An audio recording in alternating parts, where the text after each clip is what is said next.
挑战去淄博不吃烧烤，瞎逛一天。不是，都到淄博了，你还不让我吃烧烤，谁去啊？到淄博了，走起。又是美的，美的不会是淄博的特产吧？走，上车。随便找一站下车吧。第一站潭溪山，走起。这也太高了吧！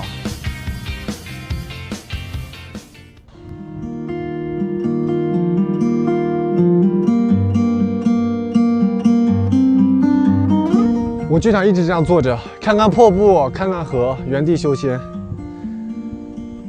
但是外面的世界也挺美好的。走，下一站，千米速滑，有滑梯，咱们坐滑梯吧，别走了。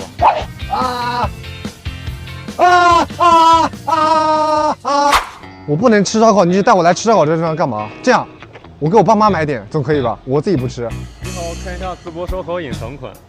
隐藏款，小玩耍。那进去看看。有人吗？安妞，就是我想买点隐藏款烧烤带回去。就是放在这个微晶冰箱里的高清和牛肉烧烤啊。哇，这牛肉很新鲜啊！对，世界顶级。买点带回去。哦，对对对，但是买回去肯定不新鲜了。算了。哎，不要走啊！你可以放在我们美的微晶口感保鲜冰箱里面。这个冰箱你放7天，跟第1天放的完全一个样，这是6天的状态，你看好不好？我靠，真假的这么夸张？哦，你这还放洋葱？我家冰箱放这个味道老大了。